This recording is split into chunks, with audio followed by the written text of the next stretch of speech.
queria falar agora um pouco sobre a valorização da vida, tá certo? Porque nós não podemos esquecer que, além de hoje nós comemorarmos os 504 anos da Reforma Protestante, infelizmente o mundo tem propagado a festa que chama-se Festa das Bruxas, né? Ou o Halloween, certo? E o principal objetivo não é outro, senão o de valorizar a morte, né? Esse é o objetivo desta festa pagã, essa festa mundana, né? Esta festa do demônio, essa festa do diabo, tá? Infelizmente, eu digo isso, infelizmente, o objetivo não é outro senão esse. Porque morte, não importa se você fala dando risada, não importa se você conversa com um morto falando português claro, ou um português científico, ou cheio de técnicas, ou falando em outra língua, não importa.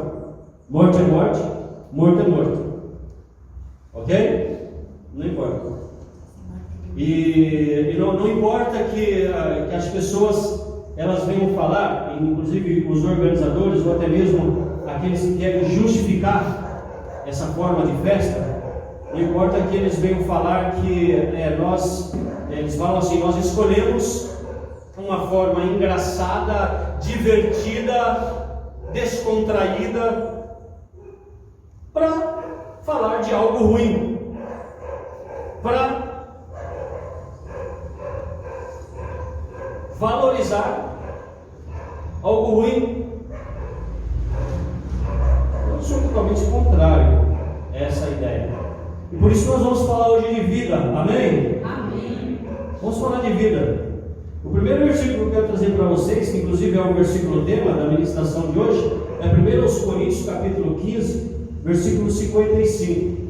Nós vamos mencionar esse versículo de forma isolada, tá? Como um versículo tema, mas todo o capítulo 15 de 1 Coríntios contextualiza esse assunto que nós precisamos tratar, né?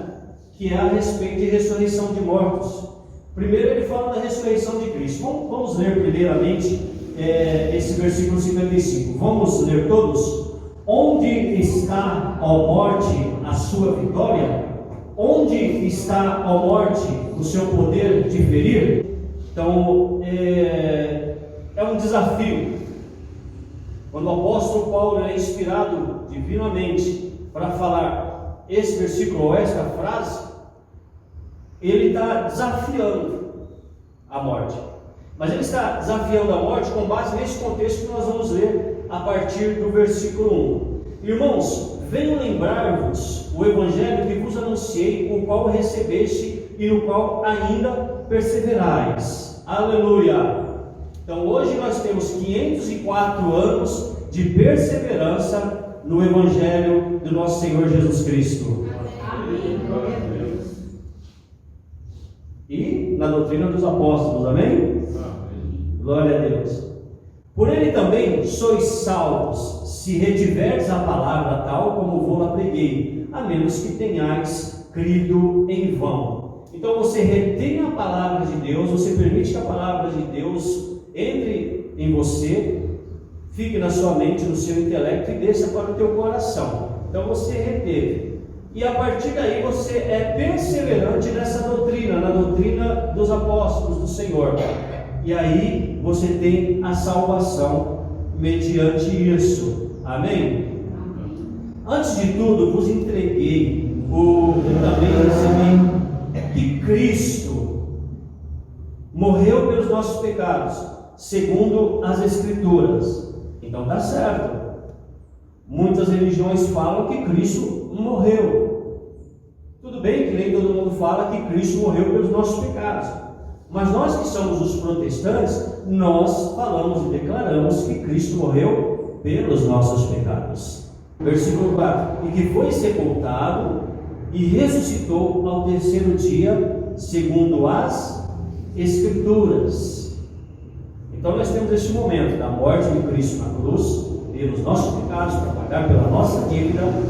Nós temos esse momento da ressurreição de Cristo, conforme as Escrituras elas nos afirmam. Jesus, ele voltou a viver. Quem crê, diga amém. Quem crê, diga glória a Deus. Versículo 4: ele foi sepultado, ressuscitou ao terceiro dia das Escrituras. E 5: e apareceu a Cefas e depois aos 12. Então Jesus, ele volta dos mortos. E eu quero deixar um detalhe: Jesus, ele não ressuscitou em espírito. Jesus, ele voltou a viver em carne, como um ser humano, tá? Como um ser humano. Foi dessa maneira que ele ressuscitou. E ele precisou dar provas, então precisou de testemunhas.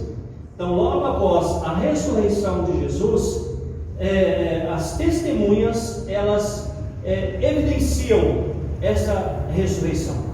Vocês lembram, até mesmo, a gente gosta muito de falar de Tomé, né?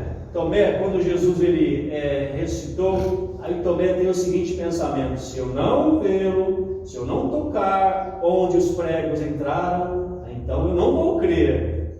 E Jesus, sabendo disso, vira para Tomé, quando ele se encontra com os discípulos, depois da ressurreição, vira para Tomé e fala: Tomé, vem cá, toca aqui no lugar onde os pregos foram colocados, tá? E dá uma lição para Tomé: seja crente, não seja incrédulo, né? Não seja incrédulo. Então, os discípulos viram isso, eles testificaram, eles tocaram em Jesus, tá? Eles viram que realmente ele não é um espírito. Nós vamos tratar também dessa questão de Cristo comer com eles. Então, o espírito não come, mas uma pessoa que tem um corpo humano, essa pessoa precisa comer. Então Jesus comeu com os discípulos, foi lá na praia, eles tinham voltado, lembra? Que eles voltaram lá para as redes, queriam voltar para a velha vida, estavam pescando. Jesus vem e coloca os peixes para serem assados ali na praia. Depois, quando eles saem lá da água, Jesus fala: vocês pescaram alguma coisa? Tem algum peixe aí para comer? Temos aqui. E Jesus faz os peixes e dá para eles e come com eles, né? Esses discípulos eles se tornam testemunhas. No 6, depois foi visto por mais de 500 irmãos de uma só vez. Então Jesus voltou dos mortos, Jesus tornou a vida, veio como ser humano, e agora que ele está tendo mais 500 testemunhas para testificarem: olha, realmente ele ressuscitou. Quem crê, diga amém. Amém. 7. Depois foi visto por Tiago, mais tarde por todos os apóstolos. E afinal, depois de todos, foi visto também por mim, como por um nascido fora de tempo. Então o Senhor, ele é visto por todos os apóstolos, e também ele é visto aqui, depois de um certo tempo, pelo apóstolo Paulo também. 9. Porque eu sou o menor dos apóstolos, que mesmo não sou digno de ser chamado apóstolo, pois persegui a igreja de Deus. Mas pela graça de Deus sou o que sou, e a sua graça que me foi concedida não se tornou vã. Antes trabalhei muito mais do que todos eles, todavia não eu, mas a graça de Deus comigo. Portanto, seja eu ou sejam eles, assim pregamos e assim crestes. Ora, se é corrente pregar-se que Cristo ressuscitou dentre os mortos, como pois afirmam alguns dentre vós que não há ressurreição de mortos? E se não há ressurreição de mortos, então Cristo não ressuscitou. E se Cristo não ressuscitou, é vã a vossa pregação e vã a vossa fé. Então olha a importância da ressurreição de Cristo. Antes já existiam aqueles que diziam que não, ele não ressuscitou. Hoje tem esse grupo que declaradamente, através da mídia, mundialmente falando, através de qualquer outro meio de comunicação, afirma: não, ele não ressuscitou, inclusive contesta, inclusive vai para o confronto com os protestantes, com os crentes. Não, claramente não tem. Mas, se você tem um grupo de pessoas, se você tem um movimento que apresenta para o mundo a valorização da morte, que apresenta para o mundo a soberania da morte, que apresenta para o mundo a ideia de que a morte deve ser cultuada, que apresenta para o mundo a ideia de que nós devemos e nós podemos consultar os mortos, e que Deus ele aprova isso, se existe este grupo, se existe este movimento, então com certeza eles estão fazendo contraponto a essa passagem. Eles estão, de certa forma, ou direto ou indiretamente, eles estão desvalorizando a ressurreição de Cristo. Mas nós não. Nós valorizamos a ressurreição de Cristo, porque nós tivemos os discípulos, os apóstolos que viram testemunharam, mais muitas pessoas que viram e testemunharam, e nós vivemos esta fé em Cristo Jesus. Amém, glória a Deus. Nós cremos na ressurreição de Jesus, porque antes, doravante, nós já estávamos mortos, nós delitos e pecados, e por causa da ressurreição de Cristo, hoje nós temos vida e vida com abundância. Aleluia. Aí ele discorre sobre aqueles que se batizam em nome de Cristo, mas nós vamos mais à frente, amém? Vamos mais à frente. Falando de morte, eu quero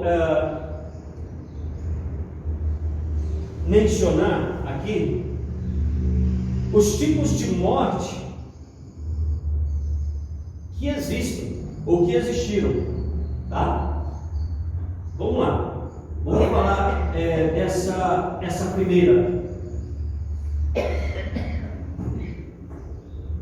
A meu ver, essa primeira morte, que eu digo para vocês, alguns desses tipos de morte, eu posso colocar como sendo a morte do corpo físico.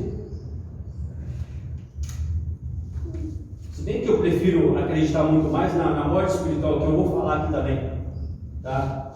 Mas quando Deus, ele lá em Gênesis 3, ele fala sobre essas maldições que vieram sobre a vida do homem, depois que o homem desobedeceu a Deus, depois que Adão e Eva desobedeceram a Deus, parece que simultaneamente Deus ele já fala de todas essas maldições: morte do corpo físico, morte espiritual, morte da alma, né?